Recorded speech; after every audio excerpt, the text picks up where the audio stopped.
네, 안녕하십니까. 골드 디렉터 골드입니다. 오늘 국내 관심 종목들 삼성전자부터 동아 소시오홀딩스까지 함께 보도록 하겠습니다.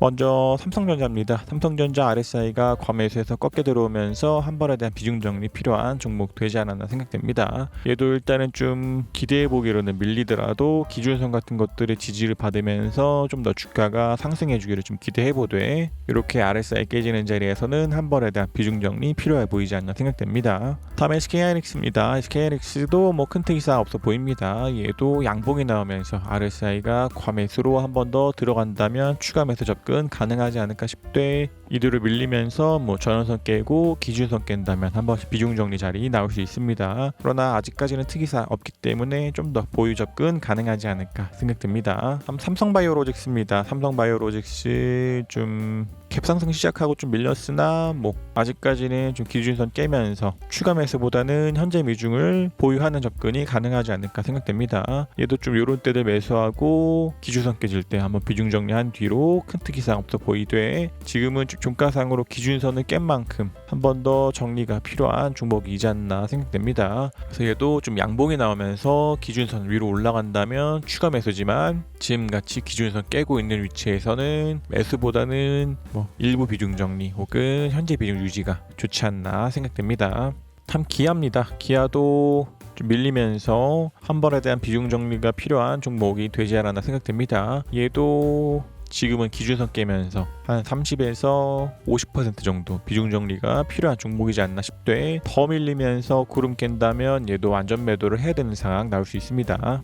그러나 일단은 얘가 살짝 밑골이 있는 것처럼 아직까지는 캔들들이 구름들을 지지받으면서 다시 한 번 더 구름 밖으로 나가고 기준선 위로 올라간다면, 금요일 기준으로 한 번에 대한 비중 정리하지 않으신 분들은 좀 더 보유 접근 가능하지 않을까 싶되, 음봉이 나오면서 구름 깬다면 얘도 완전 매도를 하는 게 좋지 않나 생각됩니다. 다음 LG전자입니다. LG전자 일단은 좀 후행스팬들이 구름대들의 저항 받으면서 주가가 좀 밀리고 있는 상황입니다. 그래서 얘도 일단 기대해 보기로는 전환선이나 뭐 기준선 혹은 구름 상단들의 지지를 받으면서 주가가 상승해 주기를 기대해 보고 있되, 이대로 쭉 밀리면서 전환선을 깨는 자리 나온다면 한 30% 정도 비중 정리를 하는 게 좋지 않나 생각됩니다. 그러나 뭐 아직은 전환선 깨지 않았기 때문에 비중 정리보다는 좀 더 보유 접근이 좋지 않나 생각되고, 이렇게 밀리는 시나리오와는 다르게 상승하면서 뭐 RSI 과매수로 들어가고 횡스핀도 구름대를 뚫고 나온다면 추가 매수 접근 가능하겠지만, 아직은 현재 비중 그대로 가져가도록 하겠습니다.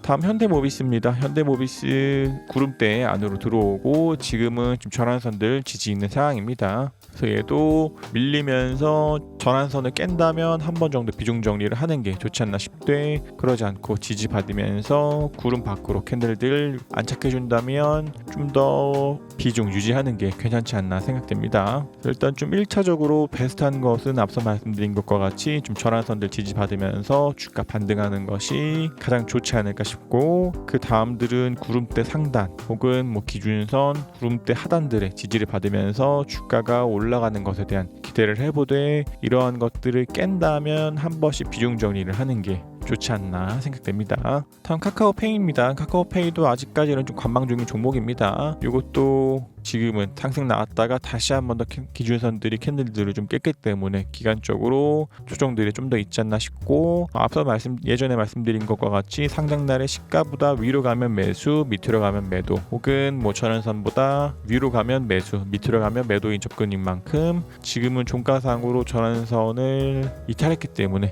이것도 전환선을 가지고서 매매하시는 분들은 지금은 좀 매도가 필요한 종목이지 않나 싶고, 기간적으로 헤매다가 기준선 따라 내려오고 기준선 위로 올라간다면 뭐 마찬가지로 매수 접근 가능하겠지만, 아직은 좀 더 관망이 좋지 않나 생각됩니다. 다음 포스코입니다. 포스코는 좀 완전 매도가 필요한 종목 되지 않았나 생각됩니다. 얘도 이런 위치들에서는 기준선들의 지지받으면서 주가에 대한 상승을 기대하고 정찰병을 보냈으나, 지금은 금요일 기준으로 기준선 이탈 자리에 나왔기 때문에 정찰병을 완전히 매도하는 게 좋지 않나 생각됩니다. 다음 신한금융지주입니다. 신한금융지주는 아직까지는 좀 더 보유 접근 가능하지 않을까 생각됩니다. 얘도 좀 배당 배당락에 의한 주가가 좀 밀리긴 했지만 구름들 밑에 있기 때문에 정찰병 정도를 좀 보낸 종목이지 않나 싶고, 그러한 조건들대로 기준선을 깨지 않는 내에서는 좀 더 보유 접근 가능하지 않을까 생각됩니다. 다음 삼성전기입니다. 삼성전기 이 자리에서 RSI가 과매수에서 꺾여 들어오면서 한 30% 정도 비중 정리했으나 다시 주가 상승하면서 RSI가 과매수로 또다시 좀 들어간 상황입니다. 그래서 얘도 좀 더 RSI 과매수로 들어온 만큼 주가 상승하면서 이런 때 고점들을 돌파하는 자리 나온다면 한 번 더 추가 매수 가능하지 않을까 싶되, 아직은 현재 비중 그대로 유지하는 게 좋지 않나 생각됩니다. 다음 SK입니다. SK도 기준선 깨면서 한 번에 대한 비중 정리한 종목입니다. 그래도 아직까지는 종가상으로 구름 안에 있는 만큼 좀 구름들 지지받으면서 상승 나와주기를 좀 기대해보되, 음봉 나오면서 구름대를 완전히 이탈한다면 얘도 완전 매도가 필요한 종목 되지 않을까 생각됩니다. 다음 NC소프트입니다. NC소프트는 이때 좀 완전 매도들을 하고 지금 좀 관망 중인 종목입니다. 얘도 아직까지는 매수 접근보다는 조금 더 차트만 지켜보고 있는 상황입니다. 다음 HMM입니다. 얘도 요 기준에서는 기준선을 깨면서 정찰병을 완전히 매도했으나 목요일 기준으로는 다시 한 번 더 상승 나오고 기준선 위로 올라오면서 또다시 정찰병을 보내야 되는 종목 되었습니다. 마찬가지로 얘도 아직까지는 구름들 안에 있기 때문에 많은 비중을 실을 수는 없고 정찰병 정도만 또다시 보내는 게 좋지 않나 생각됩니다. 다음 하나금융지주입니다. 하나금융지주도 아직까지는 좀 보유 접근 가능하지 않을까 생각됩니다. 얘도 좀 배당락에 의해서 주가 살짝 밀렸지만 아직까지는 얘도 캔들과 호행스핀들이 구름들 밑에 있기 때문에 정찰병 정도만 보낸 종목이지 않았나 싶고, 기준선보다 위에 있기 때문에 매도보다는 좀 더 보유 접근 가능하지 않을까 생각됩니다. 다음 SKI테크놀로지입니다. SKI테크놀로지는 이런 자리에서 완전히 매도했으나 다시 한 번 더 기준선 위로 올라오면서 정찰병을 좀 보낼 수 있는 종목 되지 않았나 생각됩니다. 그러나 얘도 구름대 안에 있는 만큼 많은 비중보다는 동일하게 정찰병 정도 수준 가능하지 않을까 싶고, 좀 계속해서 기준선을 깨면은 매도, 돌파하면 매수 접근들 가능하겠지만 일단 좀 이렇게 기준선 위로 올라온 만큼 좀 더 주가 상승에 대한 기대를 해보는 것도 좋지 않나 생각됩니다.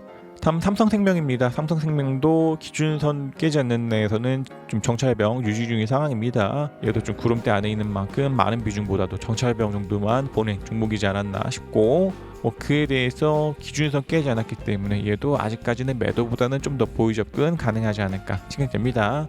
다음 아모레퍼시픽입니다. 아모레퍼시픽은 기준선 깨면서 정찰병도 완전히 매도를 해야 되는 종목이 되었습니다. 일단은 좀 얘도 이런 자리들에서는 기준선을 지지받으면서 캔들들이 구름 밖으로 나오는 것에 대한 기대를 해봤지만 그러지 않고 이 위치에서는 기준선 깨졌기 때문에 정찰병도 완전히 매도를 하는 게 좋지 않나 생각됩니다. 다음 한국조선해양입니다. 한국조선해양 은 이런 자리들에서 기준선 깨면서 완전 매도를 했으나 지난 목요일 기준으로 다시 기준선 위로 올라온 만큼 정찰병을 또다시 보낼 수 있는 종목이 좀 되었습니다. 때문에 얘도 기준선 깨지 않는 내에서는 또다시 정찰병 유지 상황이고, 상승하면서 캔들이 구름 밖으로 나가지 않는 이상 계속해서 정찰병 정도만 보낼 수 있는 종목이지 않나 생각됩니다. 다음 요한양행입니다. 요한양행 RSI 한번 검매수해서 꺾여 들어오면서 한 30% 정도 비중 정리 필요한 종목 되지 않았나 생각됩니다.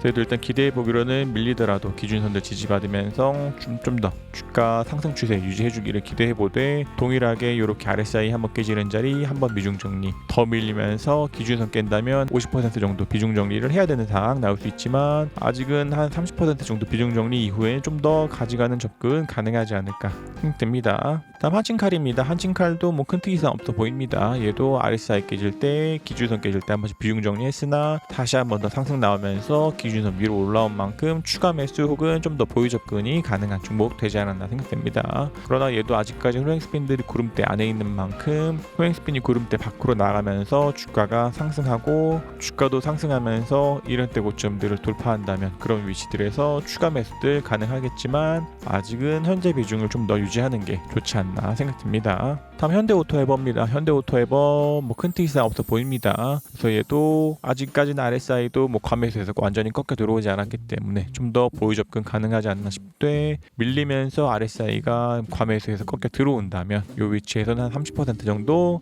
비중 정리 사항 나올 수 있지만 아직은 좀 더 보유해도 되지 않나 생각됩니다. 다음 한국항공우주입니다. 한국항공우주도 뭐 큰 특이사항 없어 보입니다. 얘도 밀리면서 RSI가 뭐 과매수로 꺾여 들어오거나 뭐 구름 깨고 전화선 깨는 위치들 나온다면 비중 정리할 수 있지만 아직은 좀 더 보유 접근이 좋지 않나 생각됩니다. 다음 하나에어로스페이스입니다. 하나에어로스페이스는 뭐 아직까지 큰 특이사항 없어 보입니다. 얘도 뭐 상승들 나오면서 이때 고점 돌파하고 뭐 RSI 과매수로 들어가고 횡스핀도 구름 돌파하는 자리 나온다면 그런 때마다 추가 매수 가능하겠지만 아직은 현재 비중 그대로 가져가도록 하겠습니다. 다음 솔브레인입니다. 솔브레인도 아직까지는 기준선 지키고 있는 만큼 좀 더 보유 접근 가능하지 않을까 생각됩니다. 얘도 좀 이런 자리들에서 호행스핀들이 구름들 밖으로 나오면서 주가가 상승에 대한 기대를 했으나 그와 다르게 이 거래일 동안 좀 많이 밀렸지만 아직까지는 얘도 뭐 기준선 지키고 있는 만큼 좀 더 보유 접근 가능하지 않을까 싶고 그러지 않고 밀리면서 기준선을 깬다면 한 30에서 50% 정도 비중 정리를 해야 되는 상황 나올 수 있지만 아직은 매도보다는 좀 더 보유 접근이 가능하지 않을까 생각됩니다. 다음 한미반도체입니다. 한미반도체도 아직까지는 보유 접근이 좋지 않나 생각됩니다. 얘도 뭐 상승하면서 RSI 과매수로 들어가고 이런 때 고점들 돌파한다면 추가 매수 접근 가능하겠지만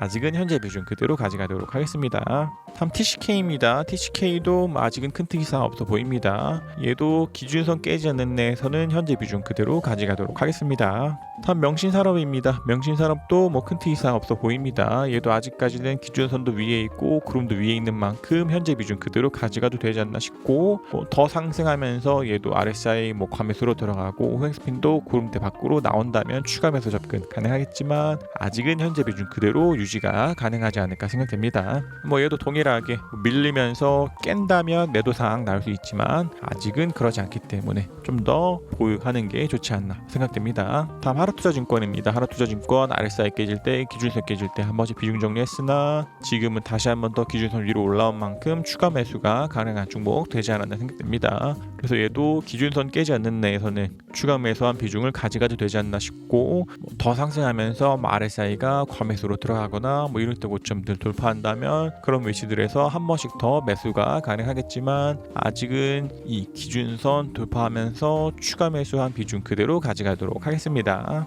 다음 대한유화입니다. 대한유화도 기준선 깨지면서 정찰병도 완전히 매도를 해야 되는 상황 나오지 않았나 생각됩니다. 얘도 좀 기대해보기로는 호행스핀들이 캔들들 지지받으면서 좀 반등 나오고 캔들이 다시 한 번 더 기준선 위로 올라가주기를 좀 기대해보되 뭐 그렇다 할지라도 이 위치에서는 정찰병만 가능한 종목이고 이러한 기대와는 다르게 주가가 밀릴 가능성이 지금은 큰 상황이 되었기 때문에 이렇게 기준선 깨지는 자리에서는 정찰병도 완전히 매도를 하는 게 좋지 않나 생각됩니다.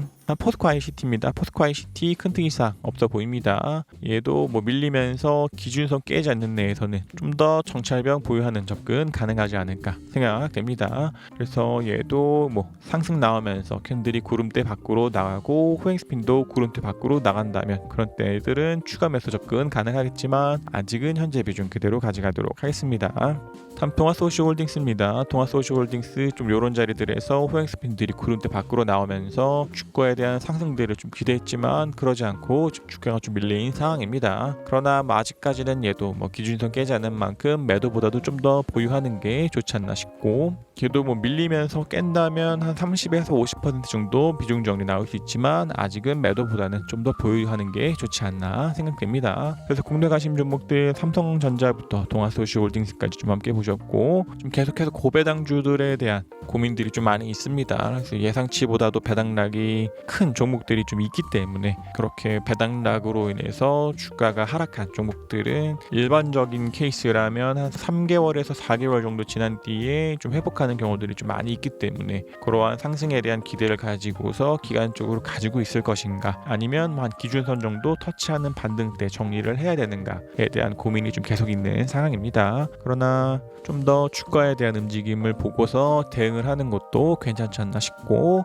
국내 가심 종목 A그룹 영상에서 잠깐 좀 코스피에 대한 이야기를 좀 했는데 선물 차트 상으로는 좀 플랫이 좀 나오지 않았나 생각됩니다. 일단 좀 코스피 상으로는 여기를 좀 1로 보고 A A와 B로 보고 이제 C에 대한 조정들이 나오되 2,930 정도 내에서 조정들이 정리되고 다시 한번 더 상승에 대한 기대를 좀 걸어보고 있는 상황인데, 선물 차트로 봤을 때는 이쪽 위치가 399.7포인트고 이쪽이 399.3포인트인데, 그래서 선물 차트로 봤을 때는 ABC에서 세 번의 움직임으로 보이는 플랫 한번 나온 뒤에 1, 2, 3, 4, 5로 나오는 C가 있지 않을까 생각됩니다. 그러나 뭐 아직까지는 여기를 좀 1로 보고 이 뒤에 대한 조정들이 2파로 보고 있다는 관점들 동일하기 때문에 어느 정도 기간적인 조정들 있는 뒤에 주가와 지수들 좀 더 상승에 대한 기대를 걸어봐도 괜찮지 않나 생각됩니다.